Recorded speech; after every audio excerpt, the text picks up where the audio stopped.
अस्सलाम वालेकुम, मैं हूं गुलाम रसूल भट्टी और आप देख रहे हैं मेरा यूट्यूब चैनल। नाज़रीन काम, शाह महमूद कुरैशी को कल जिस तरह गिरफ्तार किया गया, जो तमाशा लगा वो दुनिया ने देखा, लेकिन पुलिस कस्टडी में रात भर उनके साथ जो जुल्म सितम किया गया उसकी दास्तान आज जब उनको अदालत पेश किया गया तो उन्होंने जज के सामने वो तमाम चीज़ें रखी और वो चीज़ें बयान करते हुए आप दीदा हो गए, रो पड़े। ये सारी स्टोरी भी मैंने आपके सामने रखनी है।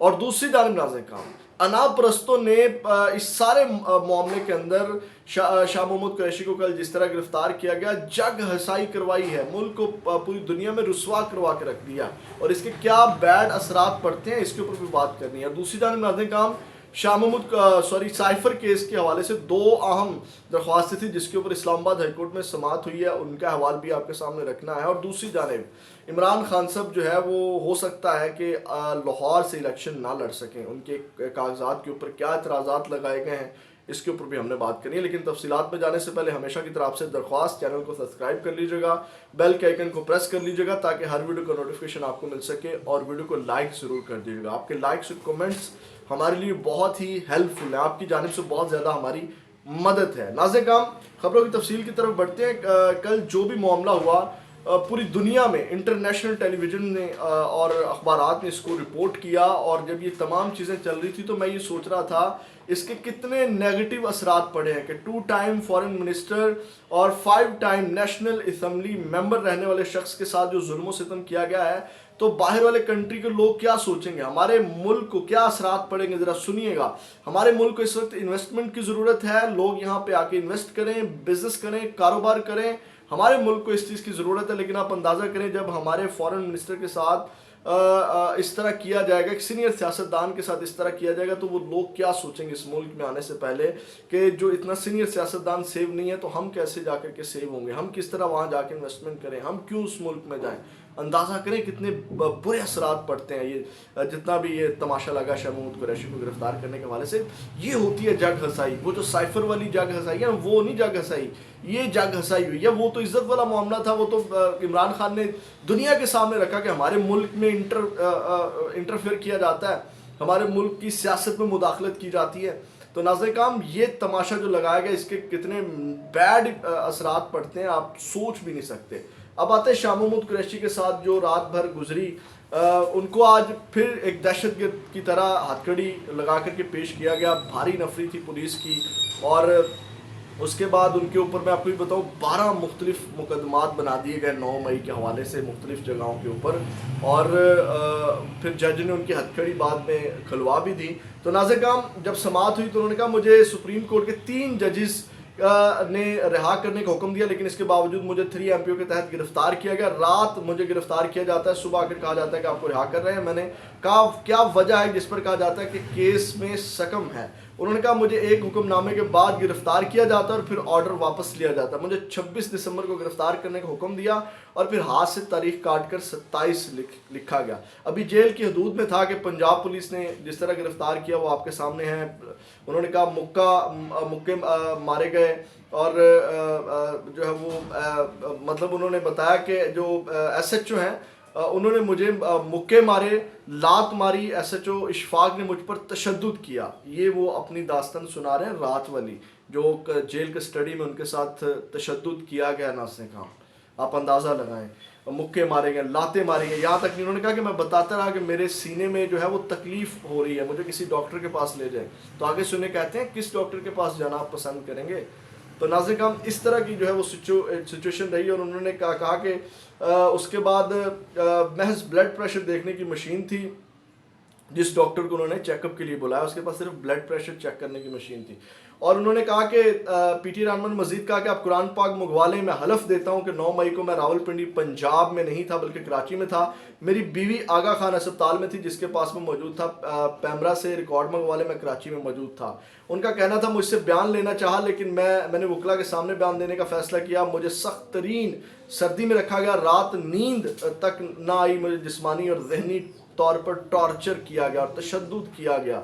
मैंने पाकिस्तान की नुमाइंदगी हर जगह पाकिस्तान की सफाइयाँ दी और मेरे साथ ये सलूक किया जा रहा है और मैं कई माह से जेल में हूँ। क्या ये इंसाफ है? मुझ पर तशद्दुद हुआ, ऊपर अल्लाह नीचे आपका कलम है। اور شاہ محمود نے جج سے مکالمہ کیا کہ میں نے تقریر میں کہا قانون کو ہاتھ میں نہیں لینا، میں نے کہا کہ کسی کی دہلیز عبور نہیں کرنی، میں نے بیان میں کہا فیملیز کے ہمراہ پرامن احتجاج کریں، یعنی کہ انہوں نے یہ تمام چیزیں کہی۔ تو ناظرین کرام یہ ان کے ساتھ ظلم و ستم والی داستان بیان کی گئی ہے۔ اب آتے ہیں ناظرین کرام ایک اور جو چہیتے ہیں شہباز گورنمنٹ کے نون لیگ کے، فواد حسن فواد، اور ان کو آپ کو پتہ ہے کہ وہ ایک سرکاری عہدے کے اوپر ہیں، تو جب الیکشن ہوتے ہیں تو حکومتوں کے فیوریٹ جو ہم اپنے عہدوں کے اوپر نہیں رہتے شفاف الیکشن کروانے کے والے، تو الیکشن کمیشن نے وہ درخواست ان کو ہٹانے کی مسترد کر دی، یعنی کہ وہ اپنے عہدے کے اوپر جو ہے وہ براجمان رہیں گے، یعنی کہ آل شریف اور شریف خاندان کو وہ الیکشن میں فل سپورٹ کریں گے۔ ناظرین کرام ایک تو خبر یہ ہے، دوسری خبر لے لیں کہ کرپشن کے الزامات میں پی ٹی آئی کے چند رہنماؤں کو جو ہے وہ نیب نے طلب کر لیا ہے، اور یہ اب آپ اندازہ لگا لیں، یہ خیبر پختونخوا سے ان کا تعلق ہے۔ سابق اسپیکر قومی اسمبلی اسد کیسر سمیت صوبائی وزراء شہرام ترکئی اور عاطف خان کو طلب کیا ہے، اور 10 جنوری کو طلب کیا ہے، اور آپ اندازہ لگا لیں یہ سارے حربے اس لیے ہیں کیونکہ مضبوط کینڈیڈیٹ ہیں، نوجوان ہیں یہ شہرام ترکئی اور عاطف وغیرہ، تو ان کو راستے سے ہٹانے کے لیے۔ ناظرین کرام سائفر کیس کے اوپر آتے ہیں۔ سب سے پہلے تو جو سائفر کیس جو جیل ٹرائل چل رہا ہے، سائفر ٹرائل جو چل رہا ہے اس کے اوپر فوری حکم امتناع کے لیے جو ہے وہ درخواست دائر کی گئی تھی کہ یہ ٹرائل جو ہے وہ فوری طور کے اوپر روک دیا جائے۔ تو اسلام آباد ہائی کورٹ کے جو جسٹس ہیں انہوں نے اس کے اوپر، جسٹس گل میاں حسن اورنگزیب نے سماعت کی، تو انہوں نے یہ اپیل جو ہے وہ مسترد کر دی ہے۔ انہوں نے عمران خان کے وکیل عثمان ریاض گل نے کہا کہ اس درخواست میں ہمارا کیس یہ ہے کہ آفیشیل سیکرٹ ایکٹ ایک اسپیشل لا ہے، اسپیشل لا ہونے کی وجہ سے اس کے تحت ہونے والی کارروائی کے لیے بھی خصوصی طریقہ اپنایا جائے۔ انہوں نے مزید کہا قانون میں لفظ شکایت لکھا ہے نہ کہ ایف آئی آر، تو اس کے اوپر جو ہے وہ مجسٹریٹ انہوں نے کہا کہ بانیہ پیٹی کے خلاف کیس میں ایف آئی آر درج کی گئی، شکایت مجسٹریٹ کو نہیں بھجوائی گئی۔ تو عمران خان کے وکیل نے کہا کہ 12 دسمبر کا عدالتی آرڈر پڑھ کر سنایا، عدالت نے ریمارکس دیے کہ سیکشن 13 کی سب سیکشن 3 کے تقاضے کے مطابق عدالتی کارروائی جو ہے وہ نہیں ہو رہی۔ تو اس کے اوپر عثمان ریاض گل نے کہا کہ قانون میں لفظ کمپلینٹ کا ذکر کیا گیا ہے، ایف آئی آر کا نہیں، تو یہ اسپیشل قانون ہے، اس کے لیے اس کے تحت کارروائی کی جائے۔ تو جسٹس میاں گل حسن اورنگزیب نے استفسار کیا کہ آپ کا پوائنٹ کیا ہے، کون سا تقاضا پورا نہیں ہو رہا؟ تو اس کے اوپر جو ہے عثمان ریاض گل نے موقف اختیار کیا کہ قانونی طور پر حکومت کا مجاز آفیسر براہ راست عدالت میں کمپلینٹ دائر کر سکتا ہے۔ اس کیس میں کمپلینٹ کی بجائے ایف آئی آر درج کی گئی، روزانہ کی بنیاد پر یہ کیس چل رہا ہے، 25 گواہان کا بیان ریکارڈ اور 3 پر جرا ہو گئی ہے، مجموعی طور پر 28 گواہ ہیں۔ انہوں نے عدالت سے استدعا کی کہ ٹرائل کورٹ کو 5-6 دن بعد کیس کی سماعت کرنے کی ہدایت کی جائے، ٹرائل کورٹ اس دوران ٹرائل مکمل کر سکتی ہے۔ تو ناظرین کرام یہ کیس چلا، اور اس کے بعد جو ہے وہ انہوں نے فوری طور پہ جو ہے انہوں نے کہا کہ ہم اس جو حکم امتناع وہ جاری نہیں کر سکتے، جس کے بعد جو ہے 19 دسمبر کو تک جو ہے وہ سماعت جو ہے وہ اس کیس کو جو ہے وہ لگا دیا گیا، اعتراضات کچھ لگا کر کے سماعت کے لیے 19 دسمبر کو مقرر کر دیا گیا ہے۔ اب دوسری جانب ناظرین کرام ایک تو ہو گیا یہ فوری امتناع والا، اور دوسرا تھا ان کیمرہ ٹرائل والا۔ وہ کیس بڑا جس طرح سپریم کورٹ سے اس کے اوپر بڑے اہم ریمارکس آئے، آج اسلام آباد ہائی کورٹ کے اندر بھی جو جسٹس سماعت جب جسٹس میاں گل حسن اورنگزیب نے اس کے اوپر بڑے اچھے ریمارکس دیے اور بڑے زبردست ریمارکس تھے۔ ناظرین کرام وہ یہ تھے کہ انہوں نے اس کے اوپر مختلف اعتراضات لگائے، اور انہوں نے کہا کہ سماعت کے آغاز پر ہی انہوں نے ریمارکس دی کہ مجھے کچھ تشویش ہے جس طرح یہ کارروائی آگے بڑھ رہی ہے، بند دروازوں کے پیچھے ہونے والے ٹرائل سے متعلق اٹھنے والے سوالات کا جائزہ لینا ہے، 1-2 لوگوں یا خاندان کے افراد کی موجودگی سے یہ کلوز ڈور ٹرائل ہی رہے گا۔ اس کے بعد ناظرین کرام انہوں نے اور ریمارکس دیے، وہ بھی بڑے زبردست ریمارکس تھے ان کے۔